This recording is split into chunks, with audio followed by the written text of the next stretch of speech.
Sistem perusahaan, baik berskala kecil maupun besar, didirikan dengan tujuan tertentu yang ingin dicapai dalam jangka pendek maupun jangka panjang. Tujuan tersebut menjadi pedoman utama bagi seluruh aktivitas organisasi dan menjadi dasar dalam pengambilan keputusan strategis. Dalam praktiknya, keberhasilan suatu perusahaan tidak hanya diukur dari kemampuan menghasilkan keuntungan, tetapi juga dari bagian perusahaan maupun menciptakan nilai tambah, menjaga keberlanjutan usaha, serta memberikan kontribusi positif terhadap masyarakat dan lingkungan. Untuk mencapai tujuan tersebut, perusahaan memerlukan strategi yang terencana dan terarah. Strategi berperan sebagai peta jalan (roadmap) yang mengarahkan perusahaan dalam menghadapi tantangan eksternal seperti persaingan pasar, perubahan teknologi, maupun dinamika ekonomi global. Dengan demikian, hubungan antara tujuan dan strategi perusahaan bersifat sangat erat dan saling melengkapi. Tujuan menjadi sasaran yang ingin dicapai, sedangkan strategi merupakan cara untuk mencapainya. Pengertian tujuan perusahaan dapat didefinisikan sebagai hasil akhir yang diinginkan oleh organisasi bisnis melalui pelaksanaan kegiatan operasionalnya secara sistematis dan terukur. Menurut Peter Drucker 1954 dalam karyanya The Project of Management, tujuan perusahaan berfungsi sebagai pedoman yang memberikan arah bagi manajemen dalam menetapkan kebijakan, mengalokasikan sumber daya, serta mengevaluasi kinerja operasional organisasi. Sementara itu, Cons dan O'Donnell 1986 menyatakan bahwa tujuan perusahaan adalah pernyataan tentang apa yang ingin dicapai organisasi, baik dalam bentuk kuantitatif seperti laba dan pertumbuhan maupun kualitatif seperti reputasi, kepuasan pelanggan, dan tanggung jawab sosial. Secara umum, tujuan perusahaan memiliki karakteristik SMART, spesifik, measurable, achievable, relevant, time-bound, agar dapat dievaluasi secara objektif dan realistis. Jenis-jenis tujuan perusahaan dapat dikelompokkan menjadi beberapa jenis berdasarkan aspek dan cakupannya, antara lain tujuan ekonomis. Tujuan ekonomis merupakan orientasi dari dasar dari hampir semua organisasi bisnis, itu untuk memaksimalkan laba (profit maximization) melalui keuangan.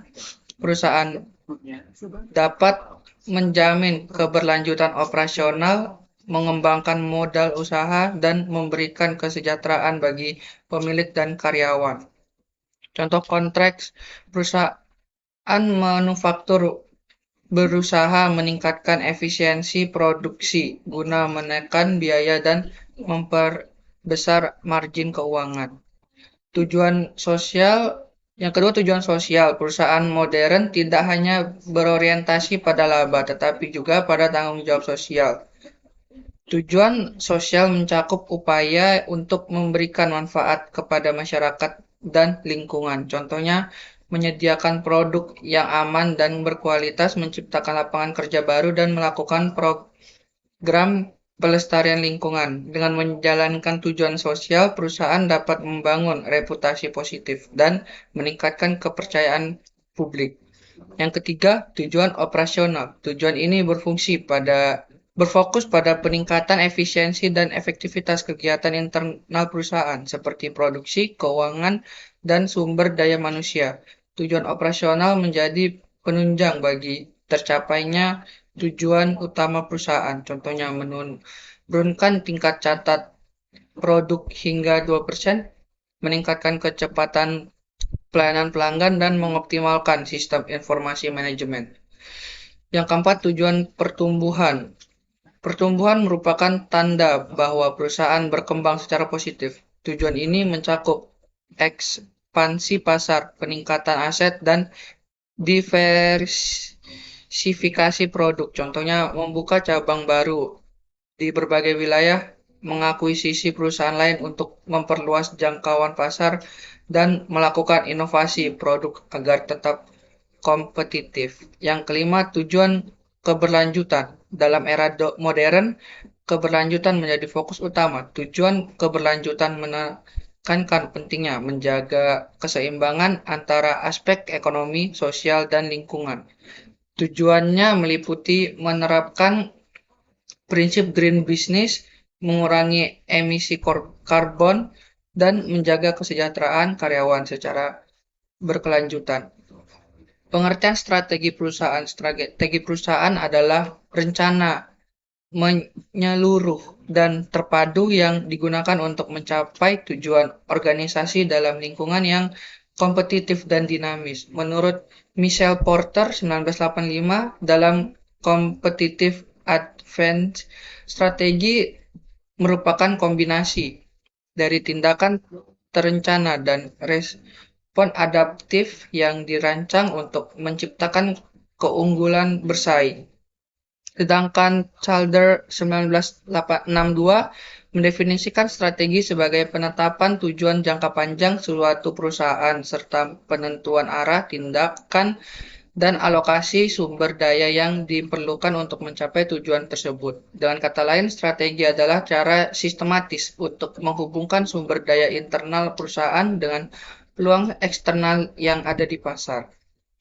Dari strategi perusahaan, yang pertama ada strategi korporat. Strategi ini berfokus pada arah dan ruang lingkup keseluruhan organisasi. Perusahaan menentukan apakah akan tumbuh melalui ekspansi, melakukan diversifikasi, atau mempertahankan posisi saat ini. Contohnya strategi pertumbuhan, ekspansi ke pasar internasional, atau produk baru. Strategi stabilitas, mempertahankan operasi saat ini dengan sedikit perusahaan, dan strategi pengurangan, yaitu menutup unit usaha yang tidak menguntungkan. Yang kedua ada strategi bisnis. Strategi ini berkaitan dengan cara perusahaan bersaing di pasar tertentu.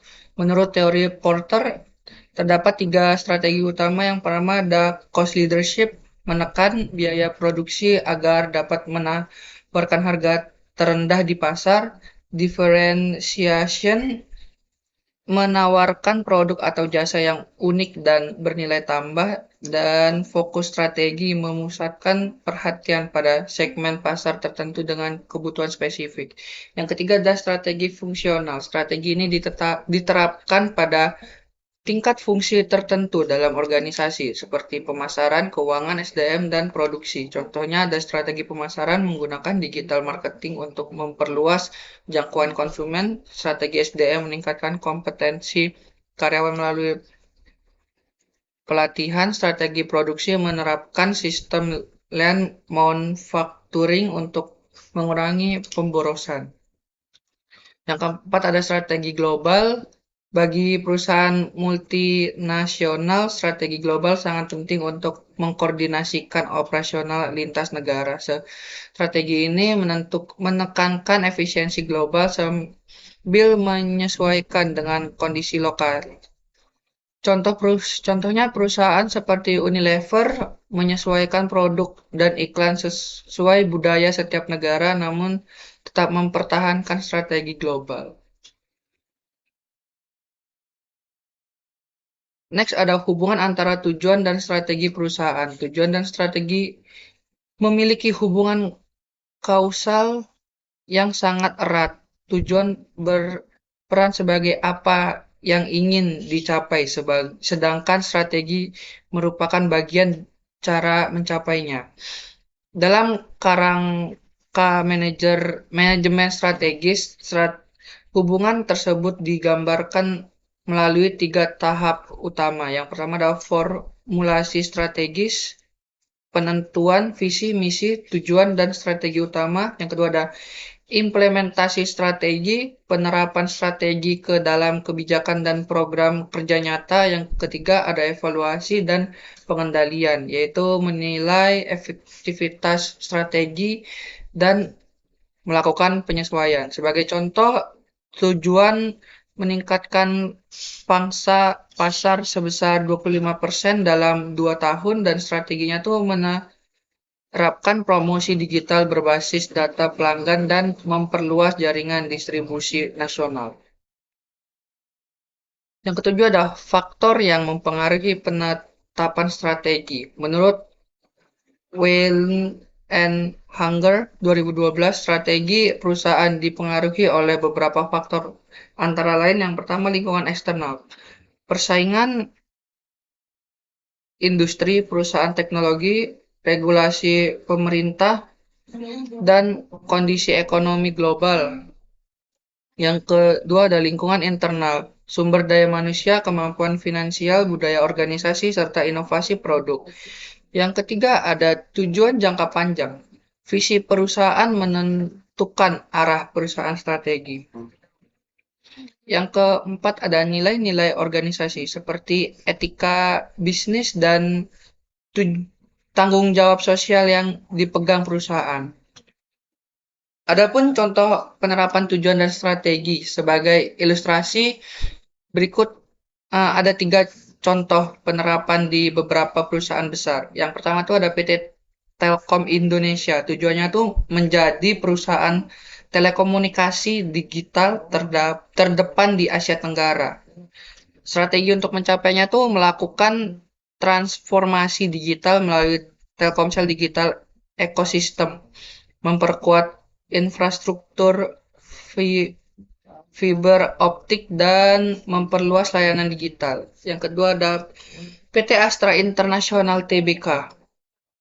Tujuannya tuh menciptakan nilai jangka panjang bagi pemegang saham dan masyarakat.